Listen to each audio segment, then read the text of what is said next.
Hola, buenos días. Gracias a todos ustedes por estar aquí con nosotros hoy en la Universidad de la Florida. Me llamo Kiel Alessandra Cabrera. Voy a ser la moderadora del panel hoy. ¿Y qué es el propósito del panel hoy, verdad? Cómo la diáspora forma un rol y tiene una parte en la reinvención de Cuba, ¿verdad? Yo personalmente, de nuevo, soy miembro de la Asamblea de la Resistencia Cubana y es un honor estar con ustedes hoy. Igual represento a jóvenes en contra del socialismo aquí en los Estados Unidos. Ahora, nuestro primer panelista es Juan Antonio Blanco, miembro de Cuba Siglo XXI y fundador, Capital Humano y Social de la Diáspora en la Reinvención de Cuba. Juan Antonio, si puedes subir al podio. Gracias.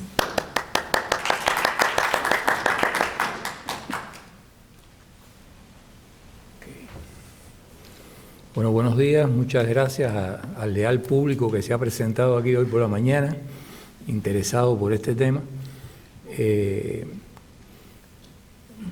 Voy a comenzar por decir una cosa que es importante. Generalmente, casi que coloquialmente, todos estamos acostumbrados, yo mismo soy uno de ellos, a referirnos a el pueblo en Cuba y la diáspora. Para nosotros el pueblo cubano es transnacional, es una sola entidad. Una parte de ella está físicamente ubicada en la isla, la otra parte ha sido reubicada por sus propios medios en el exterior. Y a pesar de que hubo un periodo que va más o menos entre 1959 a 1979, en que por decreto, por UCAS, el gobierno cubano decretó que no podía haber relaciones entre esas dos partes del pueblo cubano, o sea, no podía haber cartas, no podía haber llamadas telefónicas, no podía enviarse paquetes, mucho menos dinero. Si alguien era sorprendido en tener una relación, digamos, epistolar con sus familiares, era castigado, pues se le cerraban las puertas de las universidades, en fin. A pesar de ese esfuerzo por quebrar a ese pueblo cubano único en sus dos entidades, pues esas relaciones se lograron mantener. Y a pesar de que en algunos casos las divisiones ideológicas al interior de la familia, al interior de las relaciones de amistad, se quebraron también por el fanatismo que generaba la revolución y por la disciplina que se le imponía a los que eran simpatizantes de la revolución, en sentido de no tener ningún tipo de relaciones con sus amigos o familiares en el exterior, se logró de una manera o de la otra mantener esos vínculos, y cuando viene la pequeña ventana de apertura que se inicia después de los llamados diálogos, que no fueron tales, en La Habana, para abrir la puerta a que las personas que estaban afuera pidieran permiso para entrar y pudieran volver a entrar, y hago hincapié en esto porque no fue que se abrió las puertas al exilio para que regresaran como sucedió en España o en Chile, no. Usted tenía que pedir permiso y si estaba en una lista negra no podía volver a Cuba a ver a sus parientes, a pesar de que la política había cambiado. A pesar de todo eso, sobre todo en el último periodo, aquellas personas que repudiaron a sus familiares y a sus amigos o que simplemente acataron la disciplina de no tener relaciones con ellos, han dependido en muchas circunstancias, muchas instancias, de la bondad, la generosidad, la capacidad de perdón y de reconciliación de las personas que ellos habían conocido, los familiares que habían emigrado.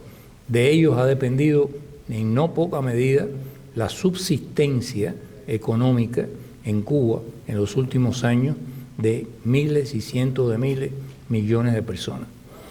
Y esto es un factor importante a tener en cuenta, porque hay diásporas, o sea, grupos de emigrados de un país que se asientan en otros, que rompen los vínculos con no porque se lo impongan, sino simplemente no les interesa mantener un vínculo con el país donde nacieron, donde se criaron al principio.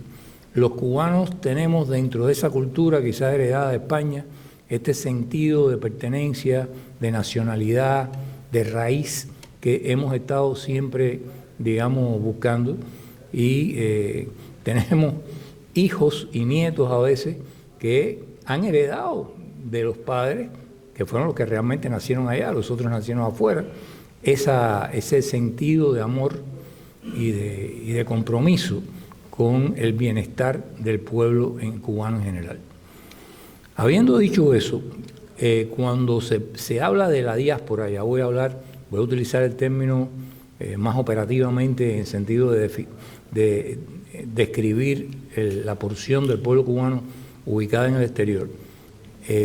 Cuando hablamos de la diáspora y cuando hablamos se inicia un diálogo sobre la reconstrucción de Cuba, la recuperación nacional, etcétera, lo primero que le viene a la mente a muchas personas es el dinero que esas personas puedan invertir, dedicar a ese proceso de recuperación en el país.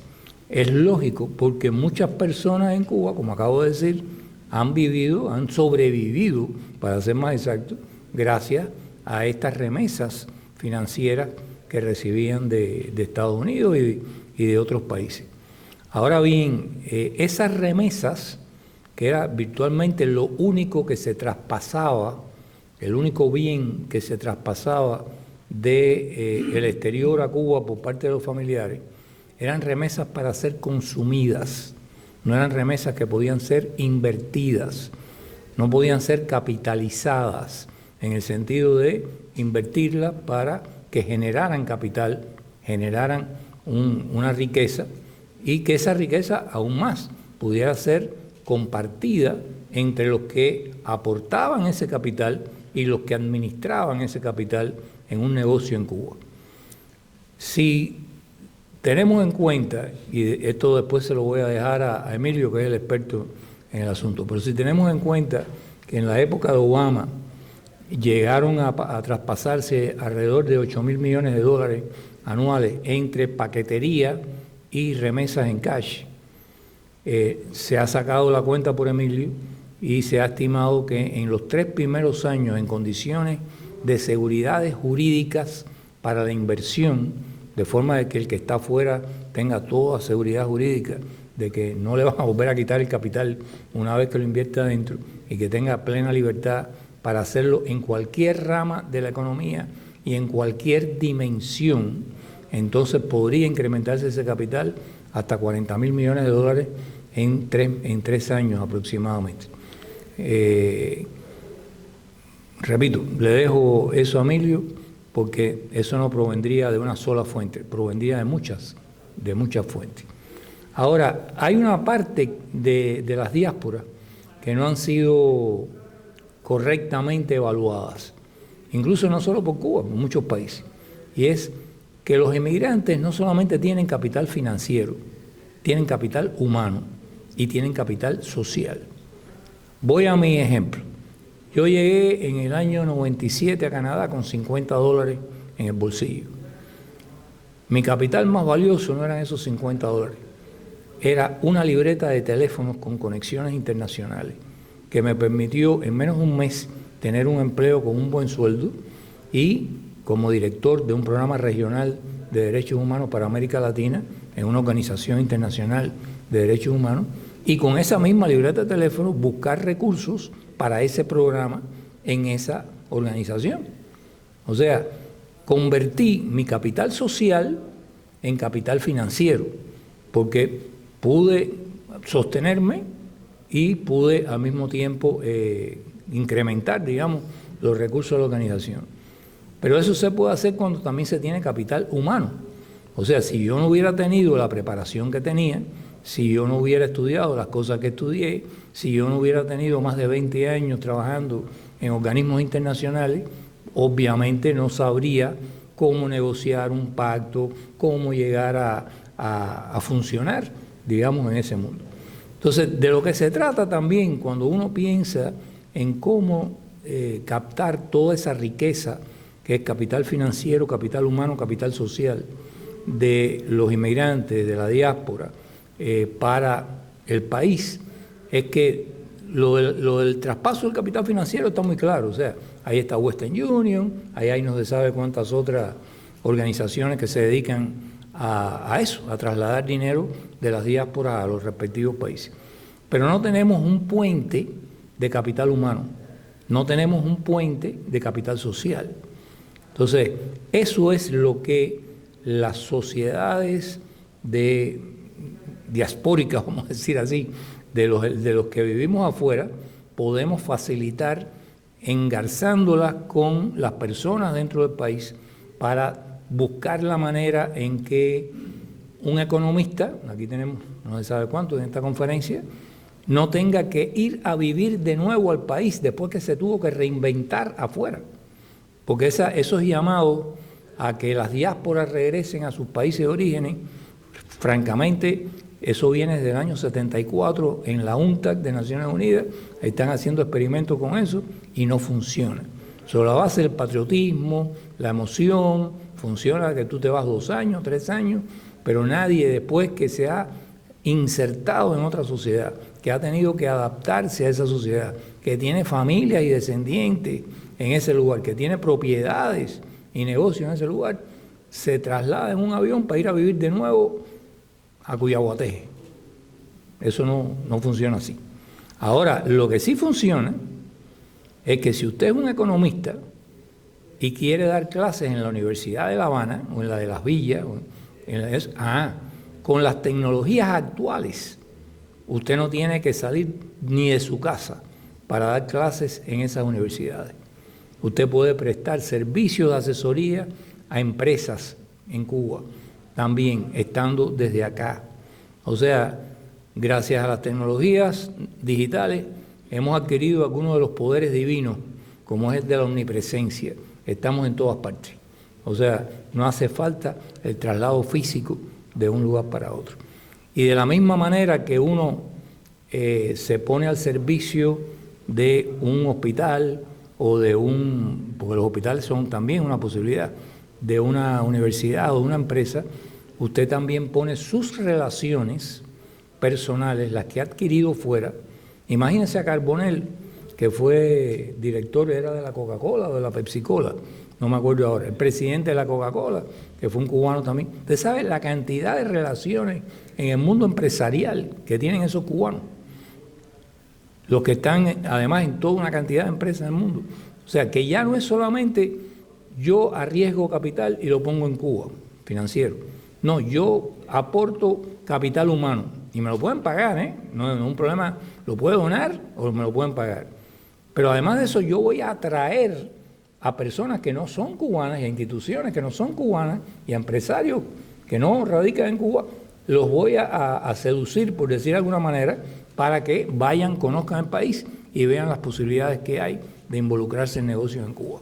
Eso es un capital invaluable, invaluable. ¿Cómo es que los emigrantes se abren paso cuando llegan aquí? A un balsero que llegue el otro día, por bajo nivel que tenga.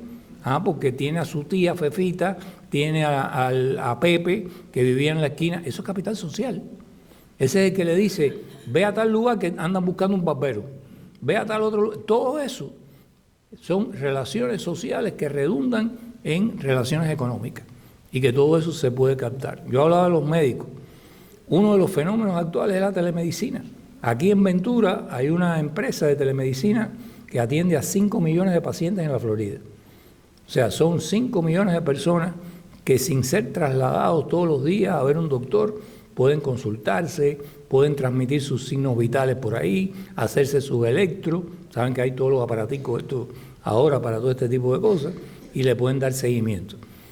Nosotros posiblemente no, con seguridad no vamos a tener suficiente capital cuando reinicie la República para empezar a construir o reconstruir los médicos de familia, sus puestecitos, los policlínicos, pero si se logran reconstruir hospitales centrales, cabeceras de provincia o de municipios fundamentales, con una buena red de ambulancias, el resto lo puede hacer la telemedicina, como atención inmediata, que no va a tener que esperar 10 años, 15 años para que haya capital y para reconstruir las cosas.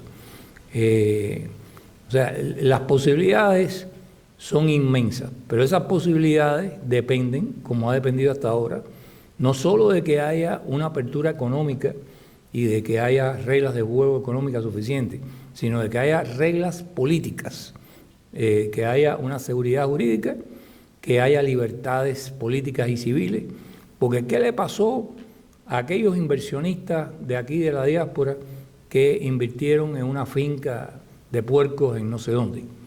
Que cuando empezaron a prosperar se la quitaron. Pero aunque usted tenga una nueva ley que diga no se la van a quitar y qué sé yo, ¿qué pasa si se la quitan? Si todavía no hay derechos políticos y civiles, si usted no puede ir a una estación de radio y denunciar eso, si usted no tiene un periodista que lo saque en la prensa. O sea, ¿qué pasa si usted no tiene un tribunal independiente que pueda juzgar su denuncia contra las autoridades que están abusando de usted? Entonces, lo político y el sistema judicial, todo eso está imbricado con el sistema económico. Ver las cosas como que la economía está por acá y la política por allá y podemos arrancar por aquí y después veremos qué se hace del otro lado, eso francamente no funciona. Y no funciona porque lo hemos visto en la práctica ya en Cuba, que no funciona. En Cuba ha habido 2 o 3 falsas alarmas, por decirlo así, de arranques de reforma que después han virado para atrás, pero los afectados, los que creyeron en esa reforma, los que arriesgaron su capital, los que incluso se arriesgaron personalmente regresando a la isla, algunos de los cuales fueron presos, después no tenían libertades políticas y civiles para poder defenderse y perdieron todo otra vez. Entonces, por eso es que los cubanos tenemos que tener muy claro de que estas corrientes de pensamiento que hay, que son muy fuertes en algunos lugares, de que no podemos hacer reformas por acá y después lo otro puede venir. No, una cosa está conectada con la otra. No es posible, desarticularla y trabajar una por un lado y otra por la otra. Yo no digo que un proceso político pueda empezarse y tener una velocidad diferente al proceso económico o viceversa. Esa es otra cosa. Pero la idea de que podemos hacer caso omiso del problema político para concentrarnos en el problema económico, eso es una falsedad. Es un error estratégico grave que se paga luego de forma grave. Entonces eso era básicamente lo que yo quería como introducción decir. Después hablamos de la conversación. Gracias.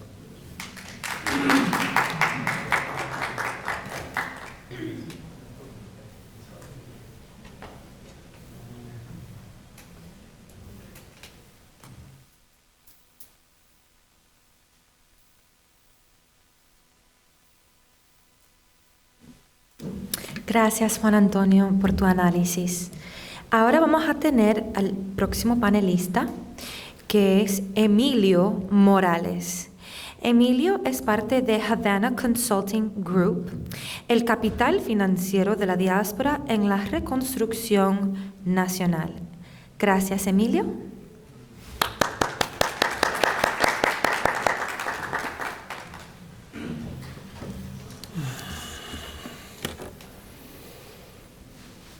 Bueno, buenos días a esta selecta audiencia que tenemos hoy aquí. Me han dado la tarea de hablar un poco de, digamos, el papel que pudiera jugar la diáspora en una etapa de transición en Cuba, sobre todo en la parte financiera. Bueno, antes que nada quiero hacer un preámbulo, ¿no? Porque no es fácil decir, bueno, la diáspora va a resolver los problemas cubanos. Eso no es verdad. Primero que todo, hay que entender en el contexto que estamos hoy, ¿no? Estamos en un contexto de un régimen que está en fase terminal, que hay una alta probabilidad de que caiga este año. Puede ser que antes del verano. Vamos a ver. Hay factores ahí externos que pueden catalizar o enlentecer el proceso, pero yo creo que va a ocurrir, ¿no? Entonces vamos a hablar en el caso hipotético de que ocurra. Si ocurre, evidentemente entraríamos en un proceso de transición que yo particularmente lo visualizo con una hoja de ruta, ¿no?, que tiene ciertos puntos claves para que ese proceso de transición sea exitoso. Y yo lo dividiría en 3 partes: una parte de estabilización, una parte de reconstrucción y la parte de democratización, que no necesariamente tienen que ser uno atrás del otro, pueden funcionar paralelamente los 3. Y en la primera parte, que es la parte de la estabilización, que es digamos la parte crítica de este proceso de transición, porque es la de la terapia de choque, la del cambio, la de asimilar lo que ha pasado. Yo creo que hay medidas que hay que tomar drásticamente el primer día. La primera es demoler la Constitución, sacarla del juego. Al sacar la Constitución del juego, ahí estamos apartando al Partido Comunista y a todas las trabas que hoy existen en la sociedad cubana. La segunda condición es rápidamente establecer un marco jurídico que genere la confianza en los inversores, tanto de la diáspora como inversores externos, como en los propios cubanos que viven en la isla. Es decir, abrir el mercado desde el punto de vista económico para todo, una libre empresa, libertad de precios, etcétera, etcétera, con regulaciones estrictas que no impliquen detener el capital, sino todo lo contrario, abrir el capital a todo el que pueda, le interese venir. La otra medida que hay que tomar inmediatamente es hacer un inventario de los problemas nudos a resolver en esta etapa de estabilización para que la economía empiece a fluir, que empiece a dinamizarse la parte financiera. Y aquí, en este inventario de sectores digamos, a auditar para conocer los problemas que tienen y cuáles son los recursos que necesitan para empezar a andar. La otra medida importante aquí es, aparte de derogar la Constitución y establecer un marco legal, es intervenir GAESA. Intervenir GAESA es clave aquí, porque GAESA es la que controla el sistema financiero cubano, es la que tiene escondido el dinero. Entonces, intervenir GAESA es poder disponer de los recursos que GAESA tiene y que no utiliza en estos momentos para balancear la economía, porque son recursos que van a hacer falta para en esta etapa de estabilización para atacar los sectores que son clave. Sectores que son clave, el sector energético. Un país sin energía no funciona. Sin energía no se puede bombear agua, sin energía no hay transporte, sin energía no hay producción, no funciona ninguna empresa. Por lo tanto, ese es el primer problema a resolver, es el de la energía. Eso no significa que los 10.000 millones de dólares que se necesitan para cambiar la matriz energética se vayan a ejecutar en ese momento. No, estamos hablando de un inventario de problemas que tienen las termoeléctricas, ver cuáles se pueden recuperar para que funcionen, para que se genere energía y el país empiece a caminar nuevamente. Entonces, dentro de ese marco legal que le dé garantías a todos de poder funcionar en una sociedad abierta, es la base que necesita la diáspora para poder entrar con su capital. Sin estas condiciones, el aporte de la diáspora sería cero, porque no hay confianza, no se genera la confianza. Entonces, la confianza es la base aquí para que todo pueda fluir rápidamente. Y la única forma de generar la confianza es estableciendo un marco jurídico que proteja a los inversores y a los que viven en el país, que puedan desarrollarse libremente, a todo el movimiento ese de emprendimiento que seguramente va a surgir en Cuba. Y traigo a colación, por ejemplo, lo que pasó cuando se produjo el deshielo. Cuando se produjo el deshielo, que se produjo en condiciones muy limitadas para los cubanos, de cero oportunidad de inversión de capital propio para la diáspora, porque eso no existía. El emprendimiento en Cuba llegó a tener más de 600.000 cuentapropistas con una licencia para operar un trabajo privado, en un entorno que solo permitía modalidades, 201 modalidades. Imaginémonos entonces cómo sería en un entorno donde no hay modalidades, todo es posible, donde no hay límites de aportar capital, donde tú puedes hacer un negocio en lo que tú creas que es conveniente, que puede fructificar el negocio. Si en las condiciones del deshielo había más de 600.000 personas con una licencia y otros 500.000 que operaban en el negocio, pero que no la tenían, ¿cómo sería entonces nuestro país en condiciones totalmente abiertas? Sería una bola de nieve imparable, sobre todo porque tenemos una diáspora que la mayor parte de los cubanos vive en la Florida, a 30 minutos en avión, y con un deseo tremendo de ayudar a su familia y de regresar a su tierra. Entonces, en ese contexto de tener bien definido la parte legal, que no haya ningún tipo de traba, etcétera, etcétera, fácilmente en los primeros 3 años esa diáspora podría inyectar en el mercado cubano unos 40.000 millones de dólares. Y pongo el ejemplo de que en el contexto del deshielo, entre remesas en mercancía y remesas en dinero, los cubanos en Cuba recibían alrededor de 7.5 billones de dólares anuales. Estamos hablando de condiciones muy limitadas. Sí, nada más solo podía ayudar a un familiar a invertir en un negocio de Airbnb o en un restaurante, bueno, 201 modalidades, sí, muy limitado. Entonces, ¿qué abanico financiero o qué espectro financiero podría tener la diáspora en un contexto donde no existen estas trabas? Bueno, aquí en los Estados Unidos viven alrededor de 3 millones de cubanos, incluida la diáspora nueva que ha llegado. Hay una buena parte de ellos, yo diría que 300.000, 400.000 personas disponen de su propia casa. Pueden abrir líneas de crédito con su propia hipoteca. Pueden abrir una línea de crédito con su crédito personal. Pueden abrir una línea de crédito a través de su propio negocio que tienen aquí en la Florida. Sí, tienen 3 vías para obtener un crédito. Entonces, me salté un detalle. Dentro de los factores que se hace necesario que haya en esta etapa de transición, yo incluiría que la banca norteamericana tiene que jugar un rol importante en esa etapa de transición. Tendría que la banca americana entrar en Cuba, porque es la garantía de todas esas líneas de crédito que pudieran aportar en esta etapa de estabilización y después de reconstrucción.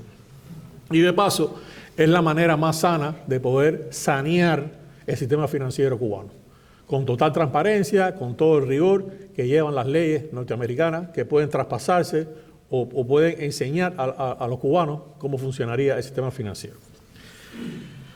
Entonces, una vez llegado a ese punto, el primer capital que va a llegar a Cuba indudablemente va a ser el de la diáspora. No va a ser el de los bancos, no va a ser el del FMI, ni del Banco Mundial, porque todo eso requiere un proceso burocrático que lleva más tiempo.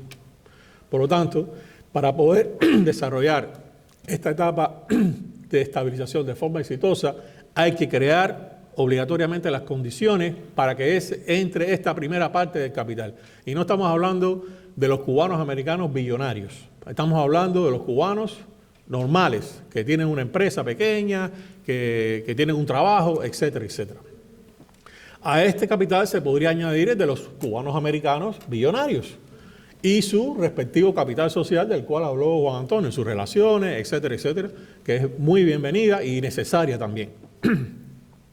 Y ya entrado en una fase ya de reconstrucción, yo diría los 2 años, a partir de 2 años, ya entonces estaríamos hablando ya con unos resultados y con el aporte ya de las grandes instituciones financieras. Para ese entonces creo que las puertas estarían abiertas para ellas, porque estarían creadas las condiciones para que ellas entren en el país.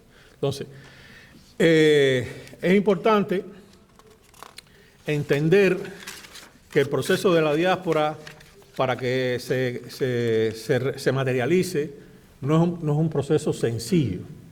Entonces, volviendo atrás al esquema de la transición de que mencioné al principio, es necesario entender que esto es un proceso que se tiene que hacer de forma rápida y no puede haber la más mínima burocracia aquí. Por lo tanto, tiene que ser un grupo de tecnócratas a cargo del país.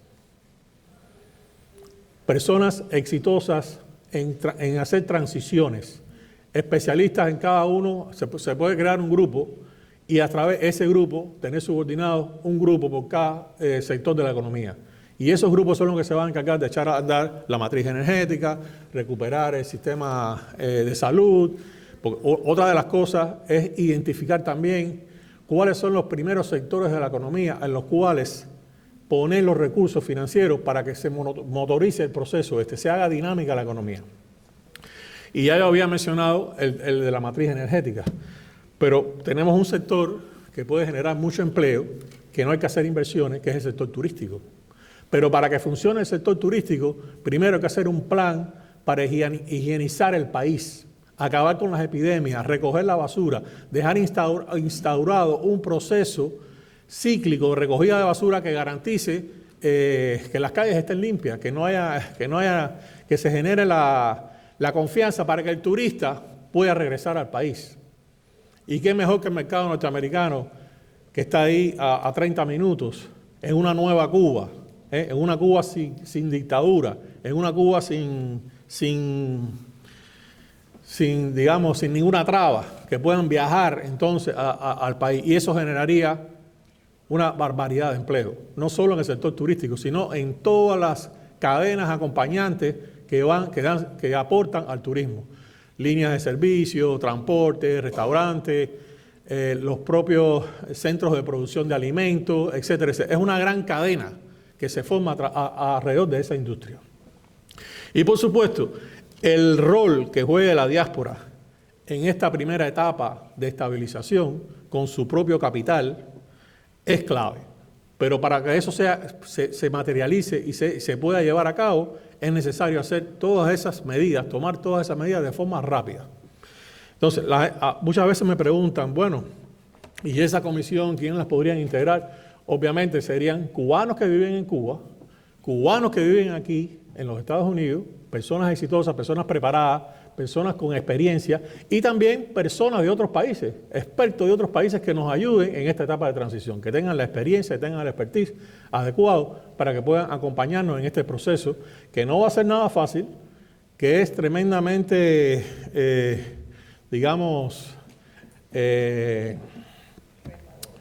sí, es un reto inmenso hacer esto. Pero bueno, hay que hacerlo, no queda de otra. Y esa es la única manera que yo veo posible de hacerlo. Entonces, obviamente la parte política es clave aquí. Si, como dijo Juan Antonio anteriormente, si no hay un cambio político, nada de esto se puede hacer realidad. Sería volver a lo mismo, demorarnos, entonces fracasaría la etapa de transición. Hasta aquí lo que más o menos quería decir.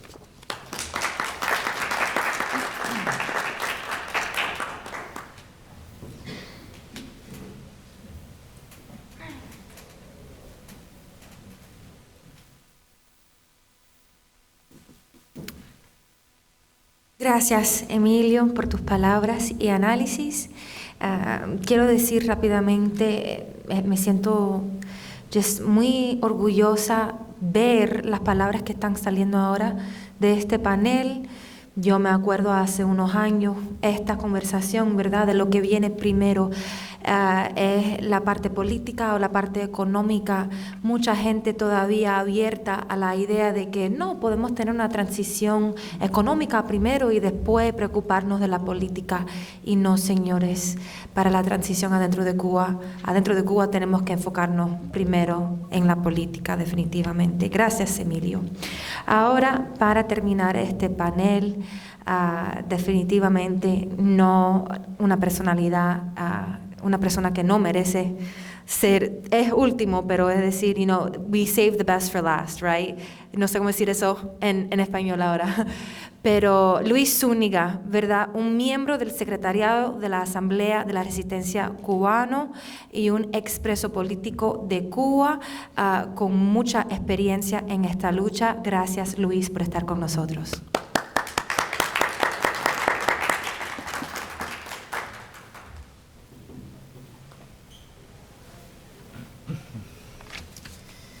Bueno, ante todo, gracias por su presencia y es importante porque estamos tratando temas de suma importancia para el futuro de Cuba, una Cuba que esperamos que muy pronto pueda recuperar su libertad y emprenda el camino democrático.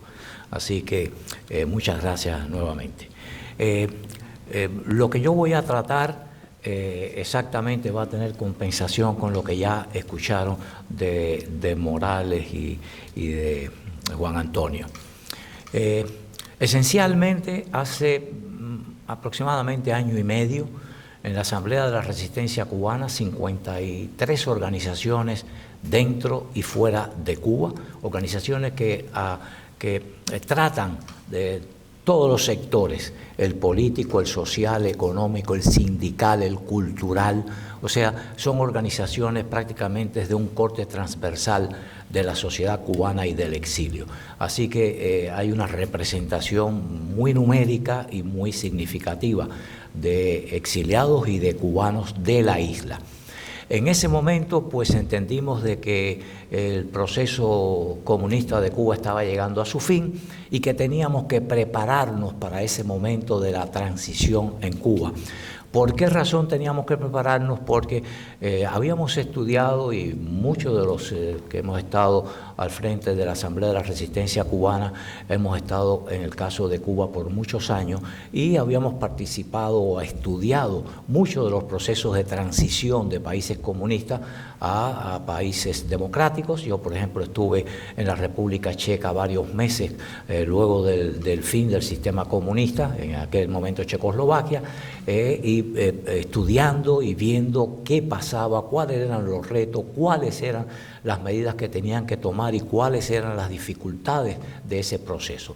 Y aprendí muchas cosas de ese proceso. Luego, para preparar este proyecto de transición para Cuba, nosotros le llamamos Salvación Nacional, buscamos asesoría internacional y conseguimos muy buenos asesores que, por ejemplo, habían participado activamente en la transición de 3 países importantes que han sido exitosos en ese proceso: Polonia, República Checa, Checoslovaquia y Hungría. Entonces hemos tenido asesores con una gran experiencia en este tema. Ahora voy a entrar directamente a ese proyecto. Por supuesto, no voy a hacer la presentación completa del proyecto porque necesitaría mucho tiempo para poderlo hacer. Voy a ir esencialmente a la macropolítica y macrosociedad. Esencialmente concebimos un gobierno de transición o de salvación nacional que esté fundado por, le hemos llamado Consejo Nacional, 51 miembros, el número no par y none es precisamente para evitar votos de empate. Y esa comisión ese Consejo Nacional estaría integrado por 51 personas de dentro de Cuba, del exilio y de los miembros de las Fuerzas Armadas que apoyen o que hayan apoyado en el momento de la transición o del fin del sistema comunista, que se hayan puesto del lado del pueblo y que, por supuesto, no estén manchados de sangre ni de represión. O sea, que tengan la voluntad y el expediente limpio para participar. Y es importante que participen miembros de las Fuerzas Armadas porque en ese momento de transición hace falta mantener orden, autoridad, protección de las fronteras también del país. Recuerde que vivimos en un mundo de muchos carteles transnacionales y de peligros de narcotráfico y Cuba está en una posición muy peligrosa en este contexto. O sea, por esa razón, este Consejo Nacional debía estar integrado por estas estructuras. Muchas veces escuchamos diferencias entre el exilio y los cubanos de la isla. Por favor, piensen exactamente en ese momento y se van a dar cuenta que en el momento en que Cuba se libere del sistema comunista, ya los exiliados pueden regresar y se desaparece esa línea divisora entre cubanos de la isla y cubanos del exilio. O sea, no tiene ya sentido.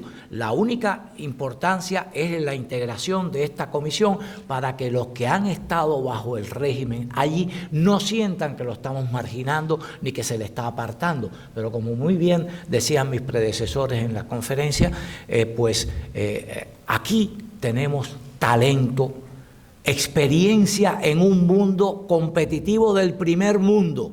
O sea, experiencia competitiva en muchos campos del primer mundo. O sea, es valiosísima la participación de personalidades económicas, sociales, profesionales para este proceso de transición.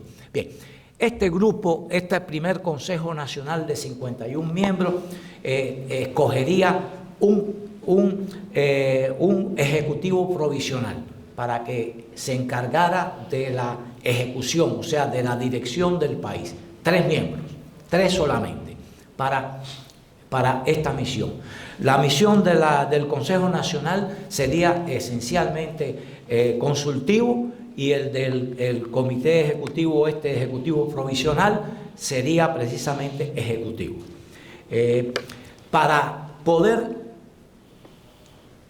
mantener el funcionamiento del país, se ha sugerido en el proyecto que se use la última Constitución Democrática de Cuba, la de 1940, por supuesto, con las alternativas de cambios de tiempo y de circunstancias, pues esa comisión consultiva pues tendría que elaborar o buscar expertos en la materia que puedan elaborar una ley provisional y constitucional para los acápites que no estén contenidos en la Constitución del 40, o sea, para tener legalidad en el país. Dicho ya esta estructura, esta macroestructura política, viene toda una serie de medidas que hace falta implementar desde el primer momento, y que ya Morales estuvo mencionando muchas de ellas, porque el país no se puede paralizar. Las primeras medidas tienen que ser de liberación económica, liberación de presos políticos, oportunidades para todos, regreso de todos los exiliados o de quien esté en diáspora por cualquier parte del mundo. Y viene inmediatamente la creación por parte del Consejo Nacional de comisiones, que son las que van a sustituir las estructuras de la dictadura para que el país siga funcionando en cada uno de los sectores necesarios. Por ejemplo, una de las primeras medidas sugeridas es la de creación de un equipo de contadores y abogados especialistas en materia económica para que realicen una auditoría de la nación para saber el estado económico y de finanzas que el país va a heredar. O sea, ¿qué nos deja la dictadura comunista? Para a partir de ahí pues poder las futuras autoridades ya elegidas democráticamente y que tengan la autoridad para hacerlo, puedan definitivamente trazar proyectos y planes para todos los problemas que nos deja la dictadura. Otro grupo necesario es el legal. Hace falta inmediatamente la creación de una comisión jurídico-legal para el cumplimiento de la justicia. La justicia no se puede paralizar, aunque no habrá, esperamos que no haya juicios ni consecuencias políticas. Eso le corresponderá a las autoridades democráticamente electas o escogidas por el Congreso, que son las que tendrán esa responsabilidad de aplicar la justicia. Por eso hace falta participación militar, para evitar que de pronto se empiecen a realizar linchamientos y se empiecen a tomar individualmente por sus manos la justicia. O sea, se ha pensado en todo esto porque lo han aportado las experiencias de la transición en otros países y se puede crear un caos. Segundo punto es que lo que ocurra en los primeros 6 meses puede alterar el curso del país por los próximos 10 o 15 o 20 años. Por eso hay que estar muy claro en los pasos que se van a dar para evitar las distorsiones y evitar las arbitrariedades. Sigo. Una condición fundamental para evitar sutilezas y malas intenciones es: estos están aspirando a la presidencia y al control del país. Bueno, pues ¿saben cuál es una de las primeras medidas instauradas en este proyecto de transición? Los que ocupen las posiciones en la Comisión Ejecutiva Provisional del país, ninguno puede aspirar a ninguna posición electa en las primeras elecciones democráticas de Cuba. No es tolerable aspirar al poder desde el poder, porque indiscutiblemente esas personas van a tener una exposición pública muy alta, muy grande, van a estar negociando con otros países, van a estar negociando cuestiones internas del país. Entonces, para evitar esas sutilezas de lo que buscan o lo que han estado buscando es ser los presidentes o ser los políticos del futuro, bueno, pues no podrán aspirar desde ninguno de estos participantes en la Comisión Ejecutiva Provisional. Con respecto a las medidas, aquí una comisión de contadores y de abogados en temas financieros y económicos para que realicen la auditoría, una comisión de abogados, crear una comisión de abogados para las funciones judiciales temporalmente, otra, muy importante, este periodo de transición debe durar con estas dos entidades que se crean máximo un año. En un año hay que realizar elecciones para el primer Congreso de la República. Hay que crear un Congreso en el periodo más corto posible, para que ese Congreso empiece a tomar medidas ya con una fundamentación realmente de soberanía, o sea, de validez. Estas dos entidades macropolíticas no tienen la autoridad porque no han sido elegidas por el pueblo y por lo tanto van a carecer de la autoridad para poder implementar. Repito, todos son medidas provisionales y temporales para subsanar, para abridge, para ese hueco con un puente entre la carencia de institucionalidad y la institucionalidad. Bien, durante ese periodo son estas comisiones creadas por el Consejo Nacional Provisional, van a ser las que van a encargarse de la justicia, de toda la dirección del país, digamos. Importante, viene el cómo se realizarán las primeras elecciones. Preocupados por este paso tan importante, la Asamblea de la Resistencia le pidió a varios profesionales que comenzaran la elaboración de un proyecto de ley electoral. Se estudiaron leyes electorales de numerosos países del mundo y la conclusión a la que llegaron estos expertos que la ley electoral de Costa Rica era la que más se acomodaba a la realidad cubana. Se le tuvieron que hacer algunas adaptaciones con respecto a experiencias de España, con experiencias de México y eventualmente se hizo un borrador, o sea, una propuesta de ley electoral.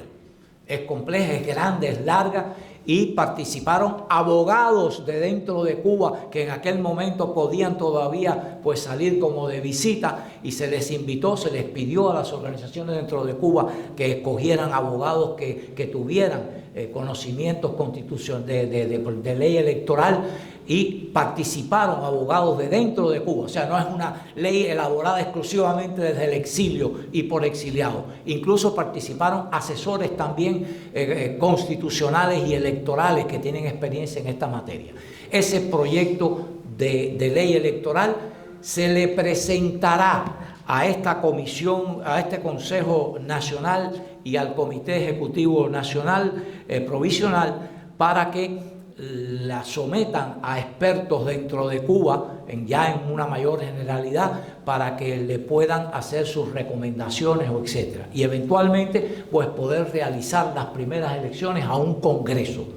Eso debe ocurrir en el primer año. Una vez que ya exista ese Congreso entonces escogerá a un grupo de expertos para que realicen una constituyente, o sea, para que escriban una nueva constitución, que puede ser la misma constitución de 1940, del 12, del 4, la que ellos estimen pertinente, o una nueva constitución, la que ellos estimen pertinente, porque ellos van a ser los expertos. Y una vez que esa nueva constitución esté escrita, tendrá que pasar por la aprobación ya del Congreso electo por el pueblo. Y una vez que sea aprobada en el Congreso, entonces debe ir al referéndum nacional para que el pueblo propiamente la subsane, o sea, le dé su aprobación. Ya en estas condiciones, pues ya ese nuevo Congreso pues elaborará una nueva ley electoral o la que la provisional con la que funcionó anteriormente, y se podrá reconvocar ya a la creación de partidos políticos, elecciones ya, etcétera, porque lo hace un Congreso con autoridad soberana. Así que este es esencialmente el proceso de los primeros 2 años, que esperamos que sea un proceso, si se puede acortar mejor, pero que no debe durar más de todo este tiempo. Con respecto a cómo manejar todas estas situaciones dentro de Cuba, ya el economista estuvo hablando un poco de todas ellas. Indiscutiblemente va a hacer falta numerosísimos asesores, especialmente conocedores de temas económicos.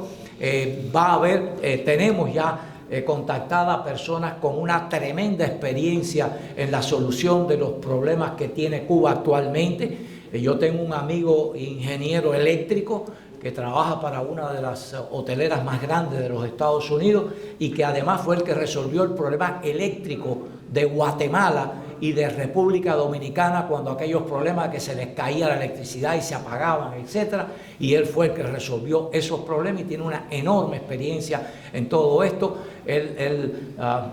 Incluso barcazas al estilo como la que estuvieron en Cuba hace poco tiempo atrás, que generan su propia energía eléctrica, la conectan al sistema nacional, porque hace falta soluciones inmediatas para los problemas graves que deja el sistema comunista en Cuba.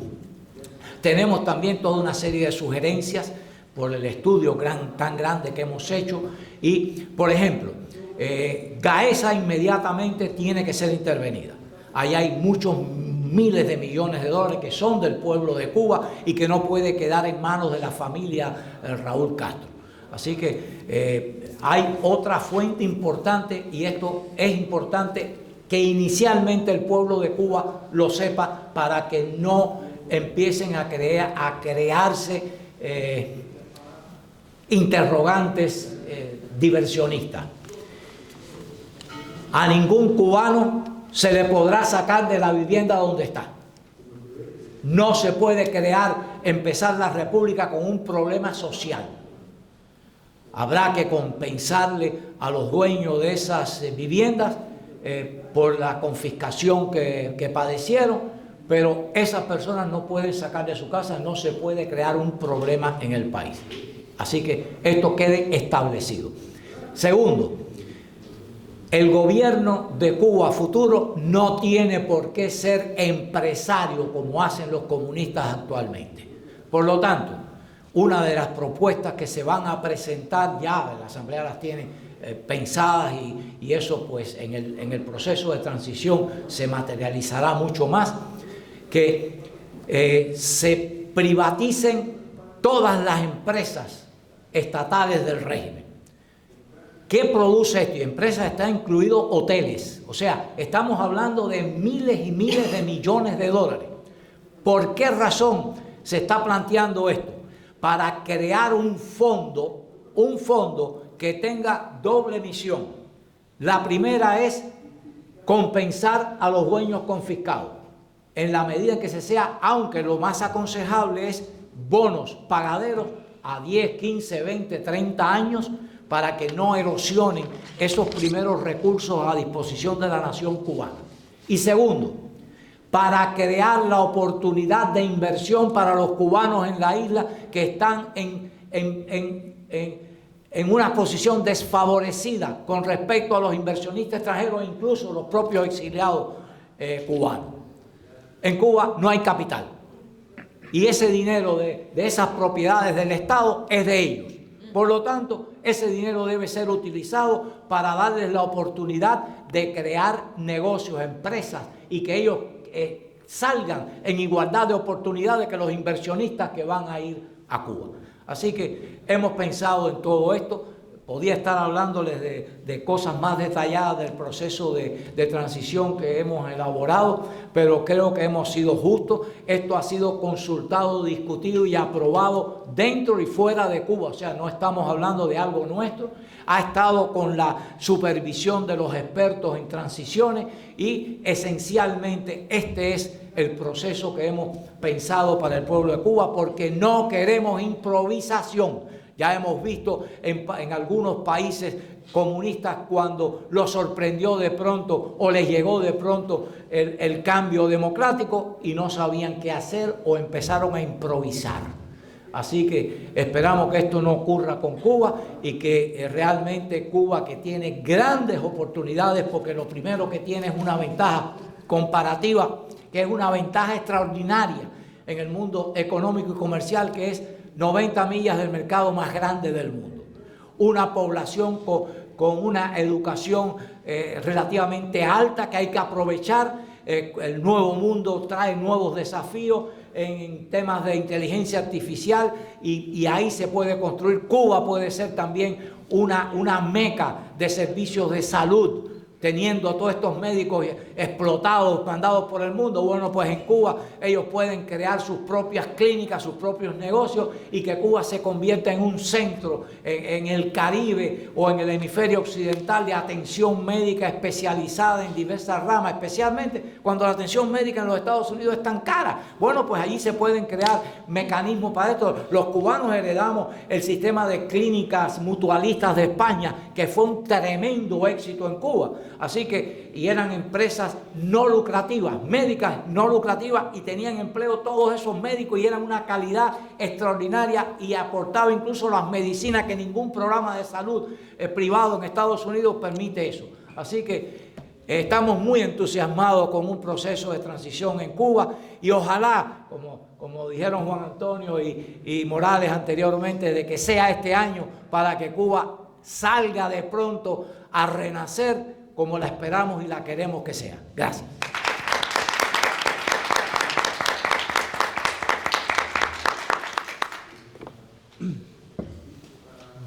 Gracias, Zúñiga, por tu discurso. Ahora vamos a abrir a preguntas de la audiencia, ¿verdad? Si hay alguien, ¿cómo no?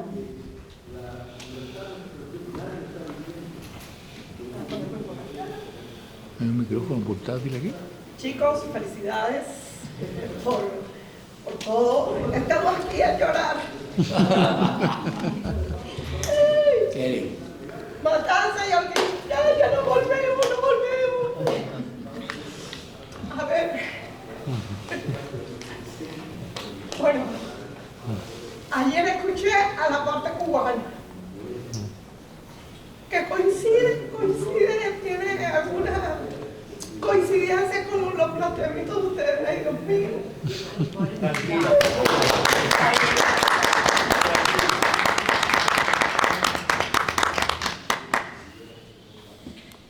Entusiasta, no, nosotros estamos más que entusiasmados, Zúñiga. Es un trabajo excepcional lo que han hecho para los tres. A mí lo que me preocupa de Cuba, y coincido con ustedes, tiene primero el algoritmo de cambio político para luego todos los cambios que a lo mejor en las intenciones de Trump ahí tenemos contradicciones, pero ustedes tratarán de resolverlo con Marquito Rubio y a ver cómo. Sí, ustedes se ocupan, porque eso no puede ser Venezuela. Ya no estamos ocupando. Ya, eso yo lo sé, eso se lo decía a los muchachos, eso yo lo sé. O sea, no tengo pruebas, pero tampoco tengo dudas que ustedes se están ocupados. Primero el cambio político y después todo lo demás. Pero a mí me preocupa de Cuba, que yo que salí hace muy poco, igual que los chicos, que también los cubanos ayer hablaban del daño antropológico que tenemos. Y no estoy clara de que con los cubanos de la isla podamos hacer y concretar esas estrategias. Yo no creo. Por tanto, la diáspora no es importante, es lo que sigue. Yo allí no confío en nadie, ¿ya? Ahí lo que pudimos irnos, no fuimos, y no quiere decir que seamos los más inteligentes, pero allí lo que quedó, el que no se pudo ir, pero el que está ideológicamente jodido,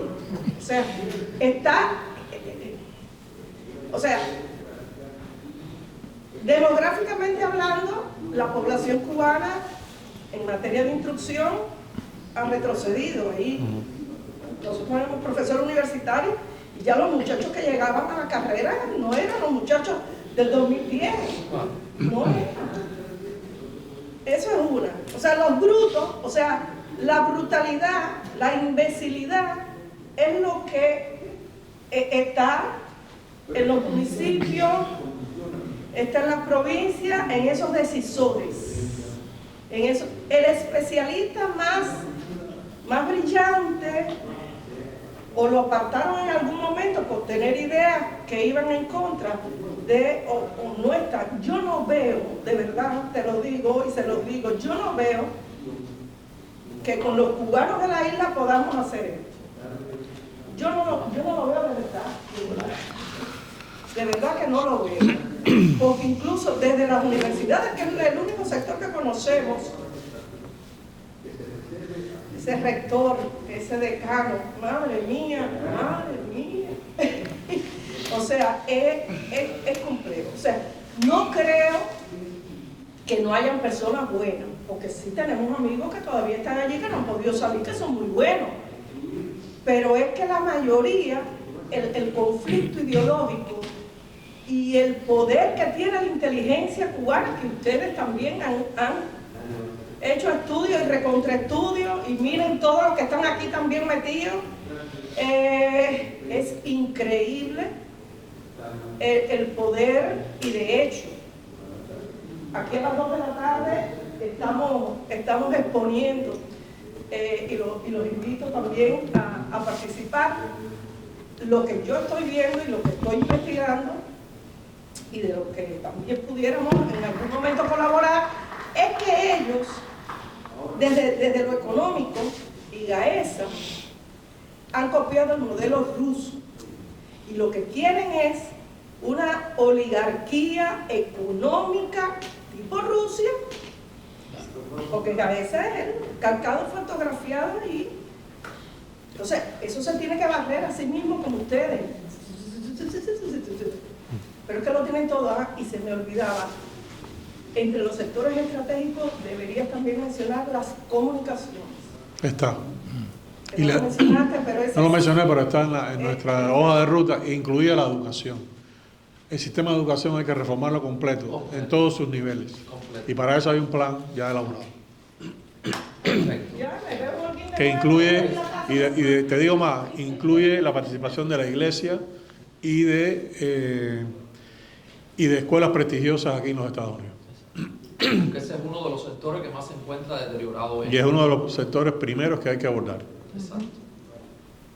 Bueno, ¿qué piensan de la demografía y qué piensan de...? Bueno, yo personalmente tengo una respuesta a tu pregunta, señora.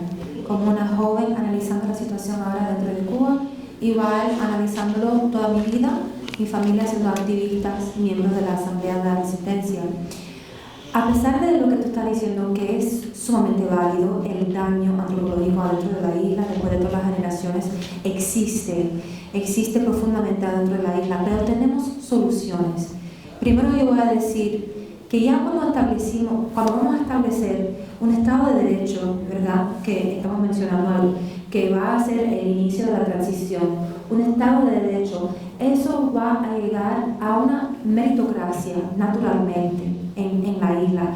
Igual cuando viene el mercado libre, eso crea meritocracia. Con una meritocracia que no ha existido en Cuba, con este régimen totalitario, que ellos escogen, ¿verdad?, quiénes van a tener los papeles adentro de las instituciones por su lealtad al partido, no por su propio mérito, ¿verdad? Cuando de nuevo establecimos esta meritocracia, de nuevo las personas van a tener que educarse más, van a tener que verdaderamente tener las calificaciones para los puestos de la cual están aplicando, sería en el sector de medicina, en el sector ¿verdad?, judicial. Ahí, cuando viene la meritocracia, ya, como tú dijiste francamente, los imbéciles se van a limpiar, porque de nuevo las personas que tienen las calificaciones van a tener esos puestos, ¿verdad? Y van a competir por esos puestos. Más allá vemos un renacer de la fe ahora con los jóvenes adentro de Cuba, y yo lo estoy viendo todos los días por las redes. Jóvenes evangélicos, jóvenes católicos que se están uniendo de nuevo con la iglesia y quieren salir de la calle, quieren salir de la farándula, quieren salir del crimen, de lo que ellos han visto, esa miseria adentro de Cuba para poder sobrevivir, ese sistema. Están viendo otra salida con el Señor Jesús Todopoderoso. Voy a decir la verdad, eso es lo que yo estoy viendo ahora mismo con la juventud adentro de Cuba.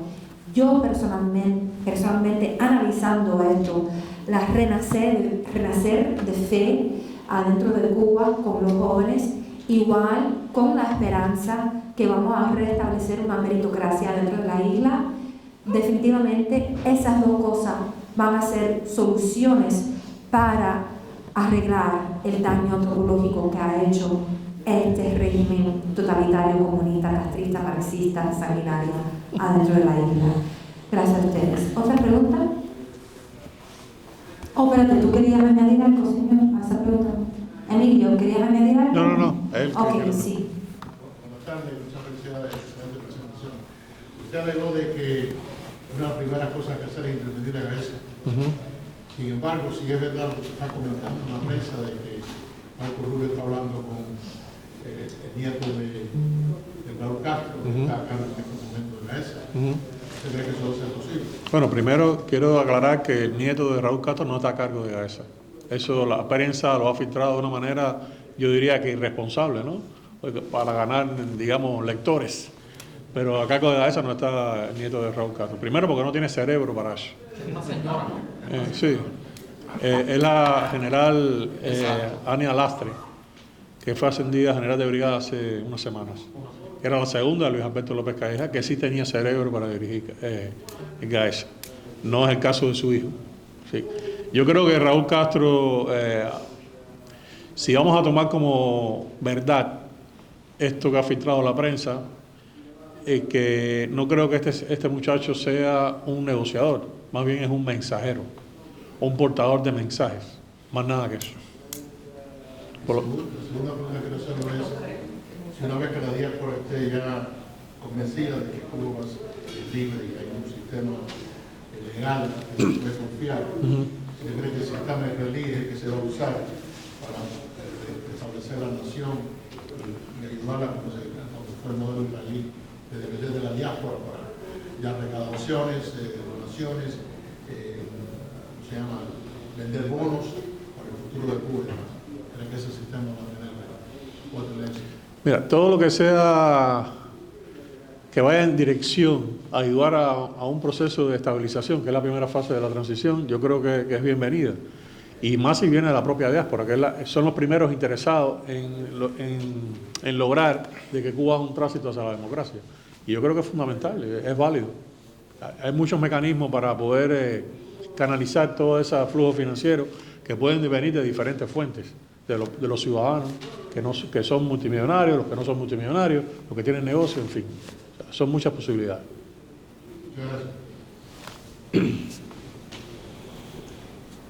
¿Algunas otras preguntas para nuestros panelistas?